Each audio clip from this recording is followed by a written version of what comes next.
pushing cattle down the laneway.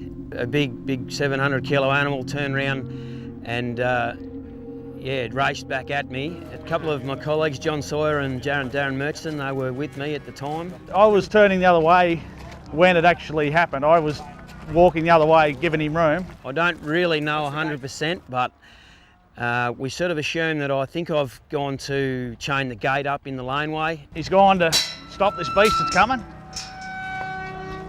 And I reckon it's hit this gate. And as far as I know, the gate has banged me in the head. And just hit him, and I reckon he landed down where Darren's standing. Unconscious, of course, and that's about all I can tell you from my experience of it. And he was lying halfway across the laneway when I found him, and I had to go back and sort of not go too fast because the cows are actually walking around him one by one, single file. So I had to let them get past him without him squashing him. He was lying in the middle of the laneway, bleeding very badly from the face and head.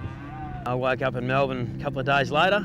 I cracked my skull from my left eye right over the top of my head. Both my cheekbones were smashed in, my nose, and one of my eye sockets was pushed right in. So I've got plates under all my cheeks, side of my face. The crack in my skull was about the one thing they weren't concerned about. It was obviously a pretty big crack in the top of my head.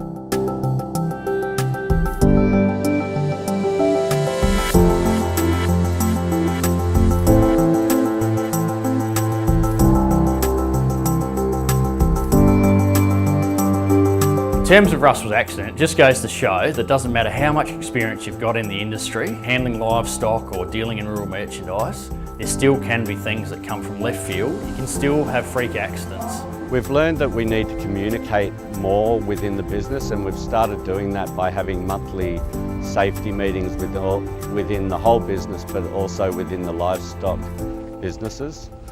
It's really important that every person that works for Ruralco has the opportunity to go home in the same condition that they came to work in. We've got an induction program now where all of our staff and livestock agents are inducted into the business and focus on safety and livestock handling. We've also upgraded our emergency preparedness procedures along with hands-on training days. It might sound like a throwaway line, but it's critically important that we look after our staff. It's a core philosophy of Ruralco, and it's also a key part of our values. Yeah, for the very short term, I think I was the only one that wasn't concerned because I was asleep. But yeah, look, once we realised everything was going to be okay, everything, was all right. But for the short term, I think there was a fair bit of concern everywhere involved. So, if after seeing the footage today, you still don't think this is a serious enough issue, then put yourself in the shoes of either the employees or the families of the employees and consider the pain and grief that these families have gone through over a long period of time before these staff got back on their feet. And it can still happen quite quickly and quite easily with something we do every day of the week. So I suppose my message is everyone just has to be careful what they do and just be mindful at all times of don't drop your guard ever, I suppose is the key.